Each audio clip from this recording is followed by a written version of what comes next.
विश्वास करते हैं? क्या आप इस बात को मानते हैं कि इस जीवन में आपके साथ जो कुछ भी हो रहा है, अच्छा या बुरा, वो सब पहले से ही निर्धारित है? हमारा बिताया हुआ हर पल आने वाले कल का संकेत देता है। हम जो कुछ भी करें, हमारी नियति हमें हमारे निर्धारित परिणाम तक पहुंचा ही देती है। नियति ने नील वायुपुत्र को बना डाला युवराज से गुलाम, और फिर उस गुलाम को बना डाला इस युग के सबसे बड़े महायुद्ध का एक सर्वशक्तिमान योद्धा। लेकिन कैसे? यह कहानी है सुंदरनगर राज्य की, जिसे समझने के लिए हमें वक्त में थोड़ा पीछे जाना होगा। करीब 1200 साल पहले सप्त सिंधु के उत्तरी क्षेत्र पर सुंदरनगर का ही शासन था। सुख समृद्धि और ऐश्वर्य से भरपूर सुंदरनगर पर सबकी नजर थी। लेकिन वक्त बदलते देर नहीं लगती। नियति के चक्र से ना आम इंसान बच पाता है, न राजा और ना ही कोई राज्य। अचानक राक्षसों की एक बड़ी फौज ने सुंदरनगर पर हमला कर दिया। वो लड़ाई इतनी भयानक थी कि पूरी धरती लाशों से ढक गई। राक्षसों ने सभी ताकतवर योद्धाओं को बेरहमी से मार डाला। कई प्रतिभाशाली युवाओं को तो वो जिंदा ही निकल गए। वो दृश्य इतना भयानक था कि उसके बारे में सोचकर ही किसी की भी रूह कांप जाए। अपनी तबाही का मंजर देखते हुए सुंदरनगर की उम्मीद तब जगी जब न जाने कहां से एक दिव्यात्मा प्रकट हुए। वो थे ऋषि भृगु। उन्होंने सभी राक्षसों को अपनी पवित्र श्वेत अग्नि से जलाकर भस्म कर दिया और सुंदरनगर को तबाह होने से बचा लिया। उसके बाद भृगु ऋषि ने राज परिवार के वर्तमान राजा को 2 दिव्य औषधीय गोलियां और जीवन के सूत्र नामक एक पुस्तक देते हुए कहा, हे राजन, इस पुस्तक में दिव्य शक्तियों के सूत्र है। इस पुस्तक की रहस्यमय दिव्य शक्तियों को जागृत करने वाला व्यक्ति संपूर्ण मानव जाति का कल्याण करेगा। उनके द्वारा कहे गए ये शब्द बादलों में होती गर्जना की तरह पूरे क्षेत्र में गूंज उठे। तब से लेकर अब तक पीढ़ी दर पीढ़ी कई लोगों ने उस पुस्तक को पढ़ा, लेकिन कोई भी उसमें लिखे किसी भी तरह के दिव्य सूत्र को खोजने में सफल नहीं हुआ। वक्त बीतता गया। इंसान की लालसा, जलन और गद्दी की चाहत के चलते राज परिवार के बीच अनबन और राजनीति सुंदरनगर को पतन की ओर धकेलती चली गई। फिर कई सालों बाद वायुपुत्र परिवार के वंशज वीरेंद्र वायुपुत्र ने महाराज बनकर सुंदरनगर की बागडोर संभाली और अपनी निष्ठा और ईमानदारी के साथ उसे उत्थान की ओर ले चले। परंतु उनके धूर्त भाइयों को महाराज वीरेंद्र वायुपुत्र की तरक्की रास नहीं आ रही थी। महाराज वीरेंद्र के पराक्रम के सामने उनके सौतेले भाई यजुवेंद्र और नागेंद्र दोनों फीके पड़ जाते थे। महाराज अपनी प्रजा का खूब ख्याल रखते थे और प्रजा भी उन्हें बेहद पसंद करती थी। महाराज सुंदरनगर की प्रतिष्ठा को वापस ऊंचाइयों पर ले जाने की हर मुमकिन कोशिश कर रहे थे। यहां तक कि पास के शक्तिशाली श्यामल साम्राज्य के सम्राट बिंदुसार भी महाराज वीरेंद्र से रिश्ता गहरा करने के लिए राजी हो गए थे, जिसके चलते उन्होंने अपने परिवार की किसी एक बेटी की शादी सुंदरनगर के युवराज से करने का वचन दिया था। लेकिन साथ ही महाराज वीरेंद्र के खिलाफ पनप रहा था एक षड्यंत्र। लालच और ईर्ष्या की आग में जलते दोनों भाई नागेंद्र और यजुवेंद्र कई सालों से महाराज के खिलाफ एक चाल चल रहे थे। एक तरफ उन्होंने धीरे धीरे करके राज्य के कुछ खास लोगों को अपने साथ कर लिया, वहीं दूसरी तरफ महाराज के वफादार, जिन्हें वो अपने साथ शामिल नहीं कर सकते थे, उन दोनों ने उन सबको महाराज के साथ ही मार डालने का षड्यंत्र रचा। महाराज वीरेंद्र का बेटा युवराज नील वायुपुत्र बहुत ही प्रतापी बच्चा है। उसके पैदा होने पर संत महात्मा द्वारा यह कहा गया था, यह लड़का एक दिन पूरे राज्य का उद्धारक बनेगा। हमारे शरीर में 7 सबसे महत्वपूर्ण चक्र होते हैं। एक एक करके चक्रों की शक्ति को जागृत करके इंसान एक महान योद्धा बन सकता है। मात्र 13 वर्ष की आयु में नील वायुपुत्र अपने पहले और सबसे मुश्किल चक्र यानी मूलाधार चक्र के शिखर पर पहुंच गया था, जिसकी वजह से हर कोई उसे सुंदरनगर के उद्धारक के रूप में देखने लगा था। उन्हें लगता था कि नील के नेतृत्व में वो एक बार फिर से पूरे उत्तरी क्षेत्र पर शासन कर सकेंगे। सबको लगता था कि नील वायुपुत्र अपने पिता के नक्शे कदमों पर चलते हुए सुंदरनगर को नई बुलंदियों पर पहुंचाएगा। महाराज भी नील को छोटी उम्र से ही अपने साथ राज्य के कार्यों में शामिल किया करते थे। पता नहीं क्यों, लेकिन नील को कभी भी अपने दोनों चाचा कुछ ठीक नहीं लगते थे और उसे यह भी समझ नहीं आता था कि उनकी धूर्तता को महाराज क्यों नजरअंदाज कर देते हैं। श्यामल साम्राज्य के सम्राट के साथ संधि महोत्सव करने के बाद सुंदरनगर में भी उत्सव का माहौल था। राजमहल में 13 साल का नन्हा युवराज नील भागते हुए बड़े से कमरे का दरवाजा खोलकर अंदर आता है। वो कमरा बहुत ही भव्य था। उस कमरे में प्रवेश करते ही वो अपनी नन्ही नन्ही आंखों से चारों तरफ देखने लगा। ऐसा लग रहा था मानो वो किसी को ढूंढ रहा हो। तभी उसे कक्ष के कोने में एक बड़ी कुर्सी दिखाई दी जिस पर कोई बैठा था, लेकिन उसकी तरफ पीठ होने के कारण वो कुर्सी पर बैठे व्यक्ति का चेहरा नहीं देख पा रहा था। नील के चेहरे पर एक बड़ी मुस्कान आ गई और वो दौड़ते हुए कुर्सी के सामने गया। कुर्सी पर बैठे व्यक्ति का चेहरा देखते ही नील की नन्ही आंखों में खौफ उतर आया। उसकी आंखें फटी की फटी रह गई और वो जोर से चिल्लाया, पिताश्री! 13 साल के युवराज नील वायुपुत्र ने अपने पिता को तड़पते हुए देखा था। महाराज वीरेंद्र के मुंह से खून की धार बह रही थी और उनका चेहरा पूरी तरह से नीला पड़ चुका था। ऐसा लग रहा था जैसे महाराज को घातक जहर दिया गया हो। बच्चे की चीख सुनकर कुर्सी पर बैठे महाराज ने अचानक अपनी आंखें खोली और बोले, नील, मेरे बच्चे, तुम आ गए। अपने पिता को ऐसी हालत में देखकर नील घुटनों के बल बैठ गया और नम आंखों के साथ रुआंसा होकर बोला, आपको क्या हुआ है पिताश्री? महाराज ने नील को कोई जवाब नहीं दिया, मानो उन्होंने उसे सुना ही ना हो। फिर अपनी सांसों को काबू करते हुए वो धीमी आवाज में बोले, मैंने तुम्हें एक किताब दी थी, क्या तुमने उसे पूरी तरह से समझ लिया है? पिताश्री, हम इस बारे में बाद में भी बात कर सकते हैं, पहले हमें वैद्य जी के पास चलना चाहिए, नील ने हड़बड़ाकर कहा।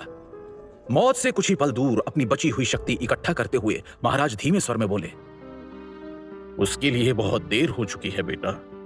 उनकी बात सुनकर नील उन्हें अजीब भाव से देख रहा था। उसे समझ में नहीं आया कि आखिर उसके पिता ऐसा क्यों कह रहे थे। एक छोटे बच्चे के लिए यह नजारा बहुत ही तकलीफ देने वाला था। नील को देखकर उसके पिता के चेहरे पर एक दर्द भरी फीकी मुस्कान आ गई और उन्होंने कांपती हुई आवाज में कहा, नील, याद रखना, तुम हमारी आखिरी उम्मीद। इससे पहले कि वो अपनी बात पूरी कर पाते, अचानक उनके शरीर ने प्राण छोड़ दिए और वो कुर्सी पर ही दम तोड़ बैठे। ये देखकर नील की दर्द भरी चीख निकली, पिताश्री! इतने में सैनिकों की एक टुकड़ी राजमहल के उस कमरे में प्रवेश करती है और साथ ही राजा के जैसे कपड़े पहने हुए नागेंद्र और यजुवेंद्र वायुपुत्र आते हैं। अपने पिता की मृत्यु पर रोते बिलखते नील पर वो जरा सी भी दया नहीं दिखाते और सैनिकों को नील को कैद करने का आदेश देते हैं। उनके षड्यंत्र से अनजान मासूम नील झुंझलाकर बोला, छोड़ो मुझे, मैंने कुछ नहीं किया है, मुझे नहीं मालूम पिताश्री को किसने मारा। उसकी इस बात पर यजुवेंद्र जोर जोर से ठहाका लगाकर हंसने लगा और नील के करीब आकर बड़ी बेरहमी से उसने मासूम नील को बालों से पकड़ लिया। उसके चेहरे के भाव अचानक ही क्रूर हो गए। दिल तो करता है कि तुझे अभी जान से मार डालूं, लेकिन कितना मासूम है तू। मैंने क्या गुनाह किया है? मैंने कुछ नहीं किया है। चाचा जी, पिताश्री को वैद्य के पास ले चलिए ना, शायद वो इन्हें ठीक कर देंगे। नील यजुवेंद्र के आगे गिड़गिड़ाने लगा। इस पर यजुवेंद्र ने नील के बालों पर अपनी पकड़ को कसते हुए एक जोरदार तमाचा उसके गाल पे जड़ दिया और क्रूरता भरे अंदाज में बोला, तेरा गुनाह ये है कि तू एक कत्तार का बेटा है। तेरा बाप तो मर चुका है, इसलिए अब उसके गुनाहों की सजा तू भुगतेगा। तू एक कैदी का जीवन बिताएगा। रोज तेरी इतनी पिटाई होगी कि तू रोज हमसे मरने की भीख मांगेगा। ऐसा कहकर यजुवेंद्र सैनिकों को इशारा करता है। उसकी आज्ञा का पालन करते हुए सैनिक नील को कारागृह ले जाने लगते हैं कि तभी पीछे खड़ा नागेंद्र एक तिरछी मुस्कान के साथ कहता है, अगर तेरी बहन नीलिमा सप्त सिंधु आश्रम न गई होती तो मैं उसे खुद अपने हाथों से सजा देता। उसकी ये बात सुनकर यजुवेंद्र और वहां मौजूद उनके खास आदमी जोर जोर से हंसने लगे। नील ने जब ये बात सुनी तो उसका खून खौल गया। एक झटके से नील ने सैनिकों से खुद को छुड़वाया और नागेंद्र को मारने के लिए उसकी ओर भागा। जैसे ही नील नागेंद्र के पास पहुंचा, नागेंद्र ने ज्यादा जोर लगाए बिना एक मुक्का नील के पीठ पर दे मारा और एक ही मुक्के से उसने नील को धूल चटा दी। दर्द से बिलखता नील वहीं जमीन पर पड़ा रहा, जिसे देखकर वहां मौजूद सभी लोग एक बार फिर जोर जोर से हंसने लगे। एक छोटा सा बच्चा जिसने अपने पिता को अपनी आंखों के सामने तड़प तड़प कर मरते हुए देखा हो और फिर अपने ही चाचाओं से इतना बड़ा धोखा खाया हो, वो कैसे उभर पाएगा इतने दुख से और कैसे निकल पाएगा सुंदर नगर की कैद से, ऐसी कैद जो नर्क से भी बदतर है। कुछ सालों बाद नील वायुपुत्र को एक गुलाम का जीवन बिताते हुए 3 साल गुजर गए। ये 3 साल नील के लिए बेहद दर्दनाक थे, क्योंकि उसके चाचा और वर्तमान महाराज के आदेश के अनुसार नील को एक प्रशिक्षण सहायक बना दिया गया था। मुख्य रूप से प्रशिक्षण सहायक मौत की सजा पाए हुए वो कैदी थे जिन्हें शिष्यों के हाथों पीटने के लिए रखा गया था। सभी शिष्य अपनी तकनीकों और शक्तियों का परीक्षण इन सहायकों पर ही करते थे, यहां तक कि उन्हें पलटवार करने की भी अनुमति नहीं थी। कैदियों की सुध लेने वाला कोई भी नहीं था। इनमें से कितने ही गुलाम हर साल मारे जाते थे, या फिर अपंग हो जाते थे। जहां तक नील की बात है तो वो मौत की सजा पाने वाला कोई आम कैदी नहीं था। वो सुंदरनगर साम्राज्य का पूर्व युवराज था, जो पिछले 3 सालों से प्रशिक्षण सहायक बनकर लगातार मार खा रहा था। नील वायुपुत्र ने इन 3 वर्षों में इतने हमले, अपमान और पीड़ा झेली थी कि जिन्हें गिना भी नहीं जा सकता। उसने अब इसे ही अपनी नियति मानकर जीना सीख लिया था। रात का समय, दिन भर की पिटाई के बाद सभी कैदियों को उनके कारागार में डाल दिया गया। नील अभी सिर्फ 16 साल का है। उसका शरीर दुबला लेकिन चेहरा सुंदर है। अपनी चमकती नीली आंखों के साथ वो अपने कारागृह में दीपक के मंद प्रकाश में एक फटी पुरानी किताब को निराशा से देख रहा था। वो उस पुस्तक को एक बार फिर से पढ़ने की कोशिश कर रहा था। यह किताब उसके पिता द्वारा उसको मिला हुआ आखिरी तोहफा था। पुस्तक देते समय उसके पिता ने उससे कहा था, बेटा नील, यह पुस्तक हमारे पूर्वजों की पवित्र धरोहर है और ये हमारे कुल के पुनरुद्धार में सहायक होगी। मुझे विश्वास है कि तुम ही हमारे कुल का उद्धार करोगे। याद रखना बेटा, मानवता ही परम धर्म होता है। अपने पिता के वो शब्द नील के कानों में गूंज गए। वो धीरे से फुसफुसाया, भृगु ऋषि की इस किताब को मैंने 10 बार पढ़ा है। इसके अंदर के सूत्र काफी अच्छे हैं, लेकिन मानवता ही परम धर्म है। मैं इस कथन से सहमत नहीं हो सकता। दीपक की हल्की लौ को देखते हुए उसने एक उदासी भरे स्वर में खुद से कहा, यदि मेरे पिता इतने दयालु और उदार नहीं होते, मानवता को परम धर्म नहीं मानते, तो आज हमारे राज्य की यह दुर्दशा नहीं होती और ना ही मेरे पिता की मृत्यु होती। मैं अपने पिताश्री की मौत के जिम्मेदार हर इंसान को खोज निकालूंगा और खुद अपने हाथों से उन्हें नरक से भी भयानक यातना दूंगा। पिछले 3 सालों में हर रोज न जाने कितनी बार नील वायुपुत्र ने यह प्रतिज्ञा ली थी, लेकिन वो खुद नहीं जानता था कि वो अपने मकसद में कामयाब कैसे होगा। सभी समस्याओं का समाधान देने वाला कोई सूत्र, कोई उपाय या फिर शायद कोई जादुई मंत्र उस किताब में छुपा था, जो आज तक अनेक बार पढ़ने पर भी उसे नहीं मिला। लेकिन नील हार नहीं मानता और उस नन्हे दीपक की रोशनी में एक बार फिर किताब पढ़ने लगता है। क्या है नील की नियति? क्या नील कभी इस कैद से निकल पाएगा? क्या वो अपने पिता को इंसाफ और उनका खोया हुआ सम्मान वापस दिला पाएगा? क्या है भृगु ऋषि की किताब का रहस्य और कैसे बनेगी ये किताब नील की सबसे बड़ी ताकत? सवाल है अनेक और हर सवाल का एक दिलचस्प जवाब पाने के लिए बस सुनते रहिए महागाथा, ओनली ऑन पॉकेट एफएम।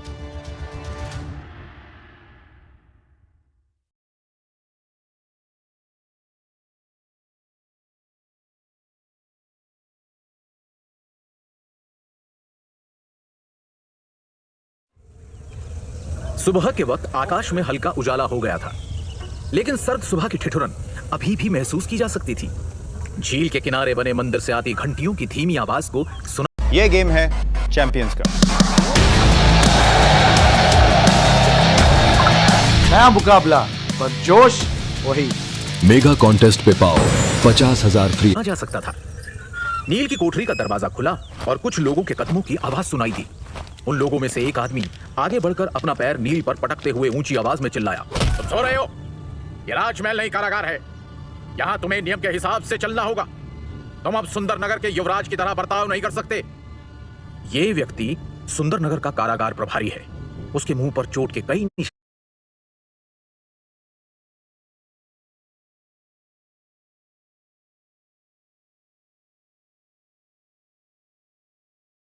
ये व्यक्ति सुंदरनगर का कारागार प्रभारी है। उसके मुंह पर चोट के कई निशान हैं, साथ ही उसके कुछ दांत भी टूटे हुए थे। नील वायुपुत्र ने धीरे से अपना कंबल हटाया, लेकिन अभी भी उसकी आंखें बंद थी। लेकिन फिर निराश होकर वो पत्थर के बिस्तर से नीचे उतरा और चुपचाप उसने अपने कपड़े पहन लिए। उसके कपड़े पुराने और फटे हुए थे, जैसे कि उन्हें सालों से पहना जा रहा हो। कारागार प्रभारी नील के सर पर जोर से मारते हुए चिल्लाया, इसकी आदत दिन ब दिन बिगड़ती जा रही है। इसे जल्दी से बाहर ले जाओ। ऐसा कहकर उसने इशारा किया और उसके पीछे खड़े लोग नील के पास आए और उसके हाथों और पैरों में बेड़ियां बांधकर उसे चमड़े का मोटा कवच पहनाने लगे और फिर उसे बदतमीजी से धकेलकर प्रशिक्षण स्थल ले आए। प्रशिक्षण स्थल एक बहुत बड़ा मैदान था। यह सुंदरनगर राज्य के मुख्य शिष्यों के लिए अभ्यास करने की जगह थी। प्रवेश द्वार के दोनों तरफ सफेद संगमरमर से बने बड़े बड़े खंबे थे, जिनके ऊपर शेर की प्रतिमाएं बनी हुई थी। वहीं अंदर हरे रंग के वस्त्र पहने 30 से अधिक शिष्य अखाड़े के बीच मुख्य आचार्य के मार्गदर्शन में युद्ध कला का अभ्यास कर रहे थे। ये सुंदरनगर के मुख्य शिष्य थे। उन सभी को कठिन परीक्षाओं के बाद मुख्य शिष्य के रूप में चुना गया था, जिनकी प्रतिभा को निखार कर सैनिकों के रूप में तैयार किया जा रहा था। वहीं अखाड़े के दूसरी तरफ चमड़े का कवच पहने 20 से अधिक पुरुष खड़े थे। उनके हाथ पैर भी नील की तरह ही बंधे हुए थे। लगातार हर रोज मार खाने के कारण उन सभी के शरीर थके हुए, चोटिल और घाव से भरे थे। प्रशिक्षण स्थल में पहुंचने के बाद नौकरों ने नील को भी उन आदमियों के साथ खड़ा कर दिया। इनमें से अधिकांश पुरुष कैदी वो थे जिन्हें या तो मौत की सजा या फिर उम्र कैद की सजा सुनाई गई थी। सभी कैदियों को सहायक के रूप में इस्तेमाल किया जाता था। मुख्य आचार्य की आवाज प्रशिक्षण स्थल में गूंज उठी। आज का अभ्यास यहीं समाप्त होता है। अब सभी लोग एक एक सहायक चुन लें। वास्तविक मानव शरीर पर प्रहार करने से आप मानव शरीर की हड्डियों की संरचना और कमजोरियों से परिचित हो जाएंगे। आचार्य के निर्देश के बाद सबने अपना अपना सहायक चुन लिया। जल्दी ही सभी गुलामों की दर्द भरी चीखें प्रशिक्षण स्थल में गूंजने लगी। कई शिष्यों ने बारी बारी नील को चुना, क्योंकि पूर्व युवराज को पीटना उन सभी के लिए किसी उपलब्धि से कम नहीं था। एक एक करके सबने नील का मजाक उड़ाते हुए उसके साथ अभ्यास किया। इस दौरान नील शांत रहा और भावहीन चेहरे के साथ अपने शरीर के महत्वपूर्ण हिस्सों को बचाने पर ध्यान केंद्रित करता रहा। इस अपमान और पीड़ा को झेलना तो वो सीख चुका था। उसने बस इस बात से संतोष कर लिया था कि कम से कम उसकी बहन नीलिमा वायुपुत्र इस सब से दूर सप्त सिंधु आश्रम में सुरक्षित है। वहीं दूसरी तरफ राजमहल के एक आलीशान कमरे में, जहां कभी महाराज वीरेंद्र रहा करते थे, अब वहां नागेंद्र और यजुवेंद्र सुंदरनगर के राजा बने बैठे अपनी अय्याशियों में डूबे रहते हैं। अनेकों दासियां उनकी सेवा में हर पल रहती हैं और वो दोनों शराब और ताकत के नशे में चूर सबसे बदतमीजी से पेश आते हैं। आज जब नशे में मदमस्त यजुवेंद्र एक दासी को अपनी गोद में बिठाए उसके यौवन का आनंद ले रहा था, वहीं नागेंद्र कुछ परेशान सा दिखाई पड़ रहा था। उसे देखकर यजुवेंद्र बोला, भाई साहब, लगता है इन दासियों से आपका मन भर चुका है। आप कहें तो मैं आपके लिए कुछ नई दासियां बुलवा लूं। इस पर परेशान से नागेंद्र ने झुंझलाकर इशारा किया और बोला, एकांत। मालिक का आदेश पाकर सभी दासियां वहां से चली गईं। ये देखकर यजुवेंद्र ने फिक्र जाहिर करते हुए पूछा, आखिर बात क्या है भाई साहब? इस पर नागेंद्र बोला, नील वायुपुत्र अब 13 साल का बच्चा नहीं है। वो बड़ा हो रहा है और उम्र के साथ उसकी शारीरिक शक्ति भी बढ़ेगी। अब हमें उसका कुछ करना होगा। नागेंद्र की बात सुनकर यजुवेंद्र को हंसी आने लगी, लेकिन उसने खुद को संभालते हुए कहा, अरे भाई साहब, आप इस बात से परेशान है क्या? वो एक गुलाम है जो पिछले 3 साल से इतनी मार खा चुका है कि उसके शरीर में लड़ने की शक्ति होना तो दूर, उसके शरीर में आत्मा को पकड़े रखने की भी शक्ति नहीं होगी। आप बेफिक्र रहिए। नागेंद्र यजुवेंद्र को बीच में ही टोकते हुए बोला, और नीलिमा, वो सप्त सिंधु आश्रम में महायोद्धा बनने की कगार पर होगी। जब उसे पता चलेगा कि उसका भाई हमारी कैद में है तो वो उसको बचाने की कोशिश नहीं करेगी। यजुवेंद्र हंसते हुए बोला, भाई साहब, आपको क्या लगता है मैंने इस बारे में नहीं सोचा होगा? आप निश्चिंत रहिए, नीलिमा का भी इंतजाम हो चुका है। कहते हुए यजुवेंद्र के चेहरे पर एक कुटिल मुस्कान थी। यहां प्रशिक्षण स्थल में नील बुरी तरह शिष्यों से मार खा रहा था कि तभी रेशमी कपड़े पहने एक युवक दिखाई दिया, जिसके पीछे कई लोग सहायकों की तरह चल रहे थे। युवराज आ गए। प्रशिक्षण स्थल पर मौजूद शिष्यों ने अपना अभ्यास रोक दिया और उस युवक की चापलूसी करने में लग गए। युवराज, आखिर आप साधना से बाहर आ ही गए। आप काफी ऊर्जावान और तरोताजा दिख रहे हैं। लगता है आपने खुद को काफी मजबूत बना लिया है। हमारे युवराज बहुत प्रतिभाशाली हैं। ये हमारे सुंदरनगर की शान है। मुझे यकीन है इन्होंने अपना स्वाधिष्ठान चक्र जागृत कर लिया है और वीर योद्धा बन गए हैं। नील की नजर रेशमी कपड़े पहने उस लड़के पर पड़ी तो उसके भीतर क्रोध की एक ज्वाला भड़क उठी। ये तथाकथित युवराज देवदत्त वायुपुत्र हैं, जो उसके पिता के सौतेले भाई नागेंद्र का सबसे बड़ा बेटा है और नील की ही उम्र का है। नील को गुलाम बनाए जाने के बाद देवदत्त वायुपुत्र को नील की जगह सुंदरनगर का युवराज बना दिया गया था। कुछ समय से देवदत्त वायुपुत्र अपनी साधना पर ध्यान देने के लिए एकांत में चला गया था, इसलिए कई दिनों से वो कहीं दिखाई नहीं दे रहा था। अब उसे देखकर कोई भी बता सकता था कि एकांतवास से बाहर आने के बाद वो और भी मजबूत हो गया है। देवदत्त को महसूस हुआ कि कोई पैनी नजर से उसे देख रहा है। उसने उस ओर अपना सिर घुमाया तो उसकी नजर नील पर पड़ी। वो अपने चेहरे पर एक मुस्कान लेकर नील के पास आया और उसका मजाक उड़ाते हुए बोला, इतने लंबे समय के बाद भी तुम्हें जीवित देखकर मुझे आश्चर्य हो रहा है। नील ने ठंडे स्वर में जवाब दिया, सच कहा, मैं अभी तक मरा नहीं हूं। मेरी इतनी फिक्र करने के लिए धन्यवाद। नील का जवाब सुनकर कई शिष्य नील पर बरस पड़े। युवराज से इस लहजे में बात करने की तुम्हारी हिम्मत कैसे हुई? तुम सिर्फ एक गुलाम हो। तुरंत नीचे झुककर युवराज से माफी मांगो, वरना आज तुम्हें अपने पैदा होने पर भी पछतावा होगा। उन्होंने ऐसे जताया जैसे नील ने कोई बहुत बड़ा गुनाह कर दिया हो। देवदत्त वायुपुत्र ने सभी को चुप होने का इशारा किया, फिर एक अभिमानी मुस्कान के साथ पूछा, नील, क्या तुम जानते हो मैं एकांतवास में क्यों गया था? नील ने कोई जवाब नहीं दिया। वो लगातार देवदत्त को घूर रहा था। देवदत्त ने अपनी बाजुओं पर हाथ फेरते हुए बड़ी हैरत के साथ कहा, भृगु ऋषि द्वारा भेंट की हुई गोली वास्तव में असाधारण है। उसमें मौजूद दिव्य ऊर्जा ने मेरे शरीर को पूरी तरह से शुद्ध कर दिया है, जिससे मुझे ऐसा महसूस हो रहा है मानो मेरा पुनर्जन्म हुआ हो। उसकी सहायता से मैंने अपने दूसरे कुंडालिनी चक्र की शक्ति को जागृत कर लिया है। अभी तो मेरे शरीर में उसकी 80% ऊर्जा बाकी है। उसकी पूरी ऊर्जा इस्तेमाल करने के बाद मैं बहुत ही जल्द विशुद्ध चक्र जागृत करके महावीर योद्धा बन जाऊंगा।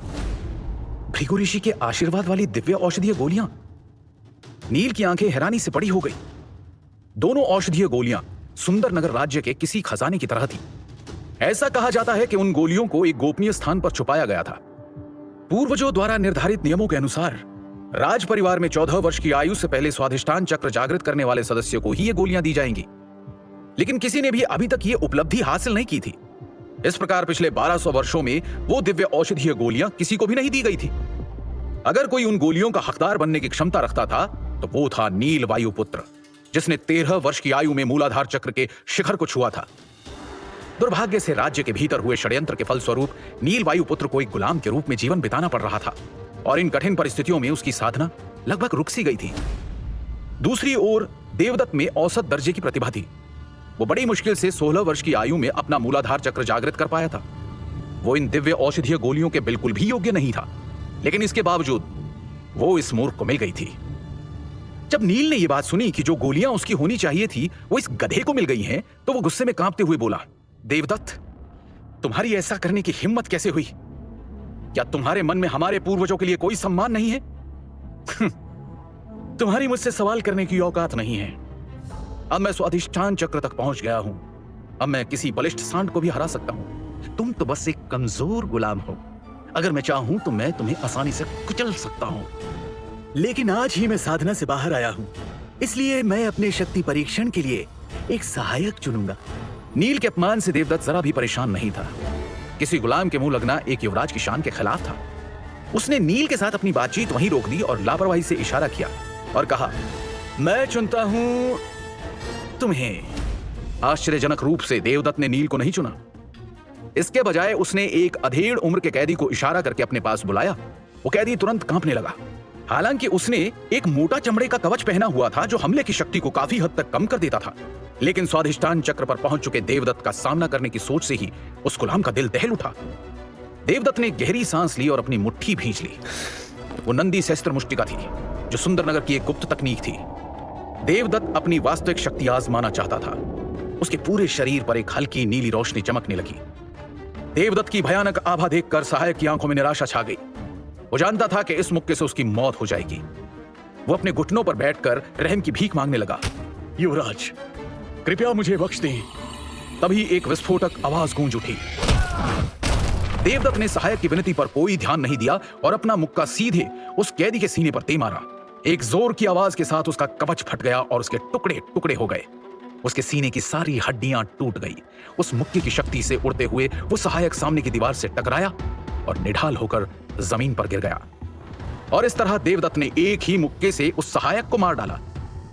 वहां मौजूद सभी लोगों ने उसके तलवे चाटने का एक और दौर शुरू कर दिया। युवराज, आप तो बहुत ज्यादा शक्तिशाली हो गए हैं। पूरे सुंदरनगर में कोई भी आपका सामना करने के काबिल नहीं है। अब मुझे तो लगता है कि आसपास के 10 राज्यों में भी कोई युवराज के बराबर नहीं होगा। देवदत्त अपने मुक्के के परिणाम से संतुष्ट था। उसने एक राहत की सांस ली और फिर शातिर मुस्कान के साथ नील की ओर देखा। हालांकि नील उस अधेड़ उम्र के व्यक्ति जितना कमजोर नहीं था, लेकिन देवदत्त के मुक्के की शक्ति वास्तव में काफी ज्यादा थी। नील अवचेतन रूप से एक कदम पीछे हो गया तो देवदत्त ने हंसते हुए नील के कंधे को थपथपाया। निश्चिंत रहो, मैं तुम्हें इतनी जल्दी नहीं मारूंगा। मैं तुम्हें दिखाना चाहता हूं कि तुम जैसे कचरे की तुलना में मैं कितना ताकतवर हूं। नील ने कोई जवाब देना ठीक नहीं समझा। देवदत्त अपनी अभिमानी मुस्कान लेकर वहां से जाने को हुआ कि तभी अचानक उसे कुछ याद आया। वो घूमा और बोला, ओह, और एक बात, मैंने सुना है कि मेरी प्रतिभाशाली चचेरी बहन को सत्सिंधु आश्रम में परेशानी हो रही है। उसे काली पहाड़ी पर कैद कर दिया गया है। नीलिमा को कैद कर दिया गया है? यह सोचकर ही नील का दिल दहल गया। पिछले 3 सालों में नील ने कभी इस बात की परवाह नहीं की कि उसे एक गुलाम के रूप में रखा गया था। उसे हर रोज बुरी तरह घायल होने तक पीटा जाता था। उसने इस बात की भी परवाह नहीं की थी कि देवदत्त ने उससे दिव्य औषधीय गोलियां छीन ली जो मूल रूप से उसी की होनी चाहिए थी। लेकिन उसकी बहन नीलिमा उसकी एकमात्र कमजोरी थी। वो किसी भी हालत में उसे कुछ भी नहीं होने दे सकता था। क्या करेगा नील? कैसे बचाएगा वो अपनी बहन को जब वो खुद को ही बचा नहीं पा रहा है? क्या नीलिमा के कैद होने के पीछे यजुवेंद्र का हाथ है या है कुछ और ही बात? जानने के लिए सुनते रहिए महागाथा, ओनली ऑन पॉकेट FM।